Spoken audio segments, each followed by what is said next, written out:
킹스 메신저 시간입니다. 여러분은 하나님을 알고 난 후 새로운 소망이 생기셨습니까? 하나님 안에서 생겨난 여러분의 소망은 무엇입니까?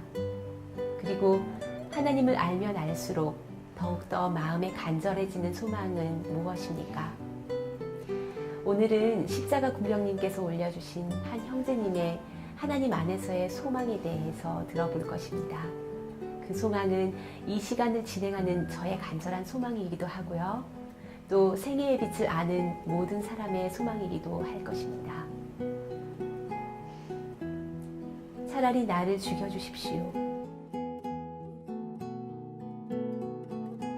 얼마 전 나는 우리 어머니를 통해 아버지의 경험을 듣게 되었다.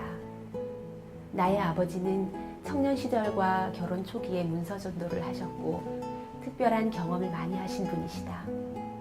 그리고 결혼을 하신 후 몇 교회에서 자급사역자로 봉사하시다가 형과 내가 학교에 입학할 나이가 되자 시골 생활을 하셨고 거기서 많은 고생을 하시면서 말씀대로 살고자 애쓰셨다. 수십 년간 시골 생활을 하며 생활을 단순하게 하시고 신앙도 남달리 하신 분이시다. 그런 어느 날 아버지는 자신이 오랜 세월 신앙생활을 했지만 자신의 모습을 볼 때 실망스럽고 낭망이 되셨다고 한다. 무엇보다도 가족들에게 진정한 그리스도인 아버지의 모습을 보여주고 싶으셨다. 말씀을 많이 알고 가르치셨고 누구보다 말씀의 원칙에 확고하신 아버지셨지만 예수님의 성품, 사랑이신 성품이 없다면 그 모든 것은 소리나는 구리와 울리는 괭과리일 뿐이라는 것을 아버지는 잘 알고 계셨다.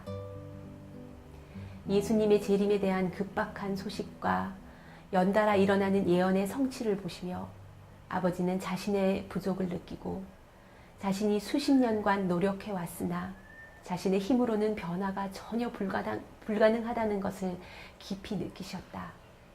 그리고 하나님께 부르짖기 시작하셨다. 하나님, 나를 변화시켜 주시지 않으시려거든 차라리 저를 죽여주십시오.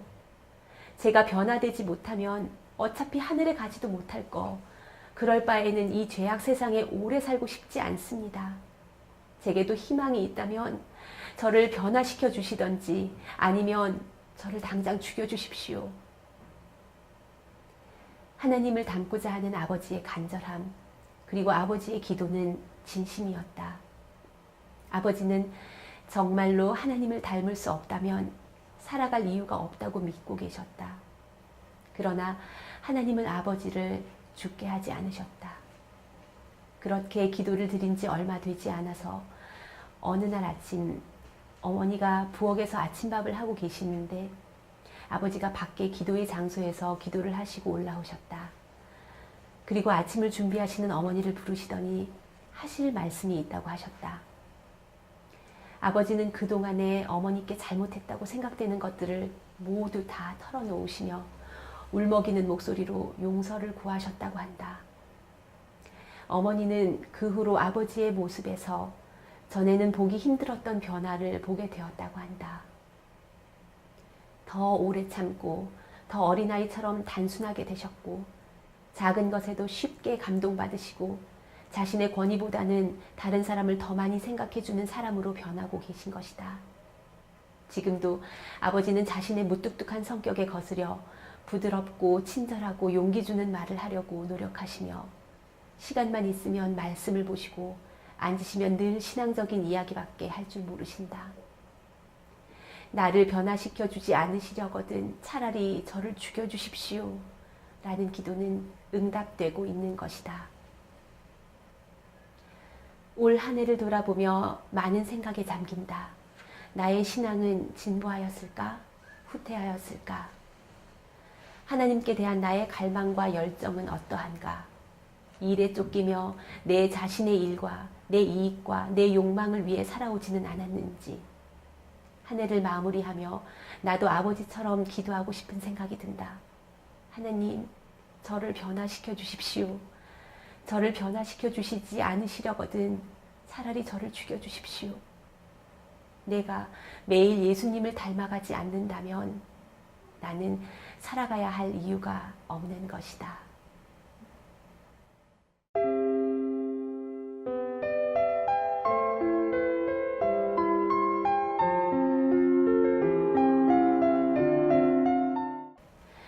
하나님의 사랑을 아는 우리 모두의 소망은 그분과 같이 되기를 원하는 것일 것입니다. 그분의 하늘을 버리시고 이 땅에 오신 그런 사랑을 가진 자가 되길 원하고, 아무리 일그러지고 더러운 모습을 하고 사는 우리일지라도 동정하고 위로하시길 원하시며, 그분의 대가를 바라지 않고 사람들을 위해 봉사하시고 희생하시는 모습, 자신을 결코 드러내지 않으며 철저히 아버지의 뜻에 따르셨던 그분의 겸손과 순종, 아무리 욕하고 때리고 심지어 십자가에 못 박을지라도 용서하셨던 인간으로 번역된 하나님이신 예수님을 매일 닮길 원하는 것이 우리의 소망입니다. 그렇다면 그분을 닮기 위해서 우린 어떻게 해야 할까요? 저희가 발간한 책 오 그리스도에서는 이렇게 말하고 있습니다.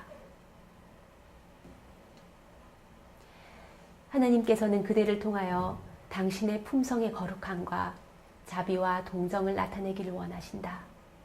그러나 구주께서는 제자들에게 열매를 맺도록 노력하라고 명령하지 않으신다.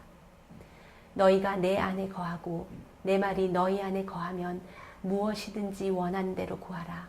그리하면 이루리라. 고 예수님께서는 말씀하신다. 말씀을 통하여 그리스도께서 그분의 추종자들 속에 거하신다. 이것이 그분의 살을 먹고 그분의 피를 마시는 것으로 표현된 그와 같은 생명의 연합이다.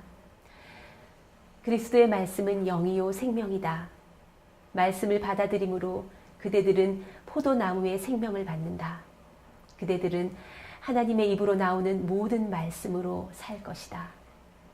그대들 안에 있는 하나님의 생명은 그분 안에서처럼 동일한 열매를 생산한다. 그리스도 안에 살고 그리스도에게 부착되어 그리스도의 지원을 받으며 그리스도에게서 영양분을 흡수한다면 그대는 그리스도의 모습을 닮은 열매를 맺을 것이다. 그분 안에 거하는 자들은 그리스도의 모습을 닮은 열매를 맺을 것이라고 말씀하고 있습니다. 그분 안에 거한다는 것은 우리의 생각이 늘 그분과 함께 있다는 것일 것입니다. 그분을 생각하고 그분의 글을 명상하며 그분께 기도하고 그분의 이름을 불러서 우리 대신 믿음의 싸움을 싸우시게 해드리는 것일 것입니다. 그분께서 싸워주시는 믿음의 선한 싸움을 통해 그런 열매들을 맺을 수 있게 될 것입니다.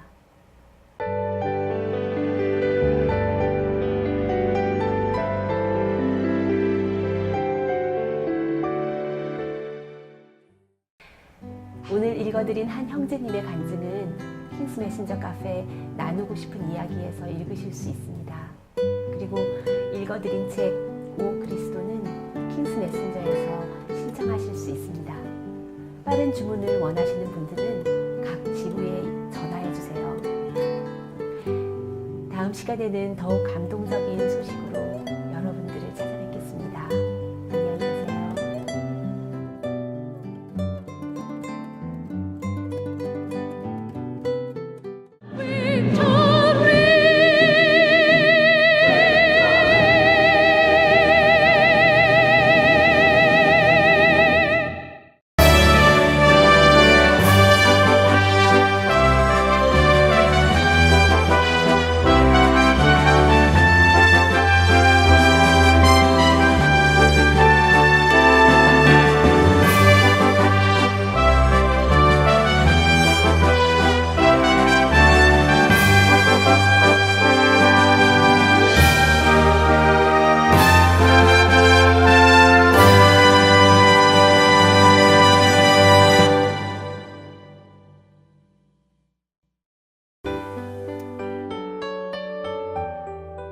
내가 보여주고 싶었던 그것.